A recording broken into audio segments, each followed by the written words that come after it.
Hello మా.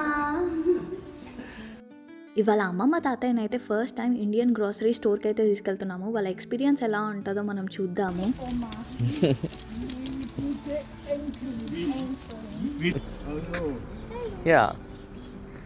బాబోయ్, మా అమ్మమ్మ తాతయ్య వాళ్ళకైతే అన్నీ డిఫరెంట్గా ఉన్నాయి అనిపించింది. నేను ఇంతగా ఎక్స్పెక్ట్ చేయలేను. ప్రతి ఒక్కటి ఇదేంటి అదేంటి అని అడిగినరు. వాము ఇది కూడా తెలీదా వీళ్ళకి అనిపించింది. మా తాతయ్య వాళ్ళైతే ఇప్పటివరకు చింతపండు టేస్టే చూడలేరు. అది చూసి షాక్ అయినరు. ఇంకా అమ్మమ్మకైతే మన పికిల్స్ గురించి చూపిస్తున్నాను. ఇవి చాలా కారం ఉంటాయి అనేసరికి ఎలా పెట్టింది చూడండి ఫేస్.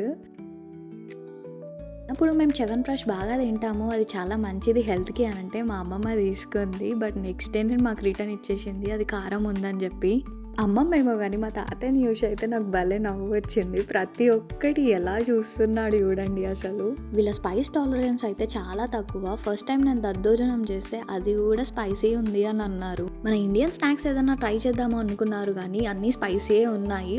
దాంట్లో నుంచి ఒక మూంగ్ దాల్ తీసేస్తే అది కూడా కారం అని మాకు ఇచ్చేసిండ్రు. అమ్మమ్మ ఇప్పటివరకు మ్యాంగో తినలేదంట. అసలు ఎన్ని టేస్ట్లు మిస్ అవుతున్నారు వీళ్ళు అనిపించింది నాకైతే. ఆ బట్టలు చూసి అయితే మా తాతయ్యకి భలే నచ్చినాయి. ఆ పక్కనే పంజాబీ అతను అస్సలు గడ్డం కట్ చేసుకోవడాన్ని చూసి చాలా షాక్ అయ్యి ఎందుకు కట్ చేసుకోరు అని అన్ని ప్రశ్నలు అడుగుతున్నాడు. బట్టల షాప్ ముందు ఉంటే ఏజ్తో పని లేకుండా అందరు ఆగిపోయి చూడాల్సిందే. మా అమ్మమ్మ నేనైతే ఆన్నే ఉండిపోయినాము. అమ్మమ్మ అయితే తాతయ్యని ఒక చిన్న పిల్లాడిలా ట్రీట్ చేస్తుంది. ఎంత బాగా అనిపిస్తారో వీళ్ళని చూస్తే. అమ్మమ్మ తాతయ్య వాళ్ళైతే పాపం ఎప్పటి నుంచో రైస్ ఐటమ్ తినాలని బాగా అడిగినరు. వీళ్ళనైతే ఇప్పుడు ఆఫ్ఘనిస్తాన్ రెస్టారెంట్కి తీసుకెళ్ళాము. వీళ్ళ స్పైస్ టాలరెన్స్కి ఆఫ్ఘనిస్తాన్ రెస్టారెంటే బెటర్. ఎందుకంటే వీళ్ళ ఎక్కువ కారం ఉండయి, బట్ బాగుంటాయి టేస్ట్. అంటే వాళ్ళకి సెట్ అవుతుంది, మనం అడ్జస్ట్ చేసుకోవాలి. అలా ఫుడ్ టేస్ట్ చేసేంతవరకు నాకైతే బాగా భయం వేసింది. ఎందుకంటే మళ్ళీ ఇది కూడా కారం అంటారేమో అనుకుని, కానీ వాళ్ళకి బాగా నచ్చింది, థ్యాంక్ గాడ్. సో ఇలా అయితే అమ్మమ్మ వాళ్ళకి నచ్చిన ఫుడ్ అయితే తినిపించేసాము. నా వీడియోస్ కనుక నచ్చితే please like, share and subscribe.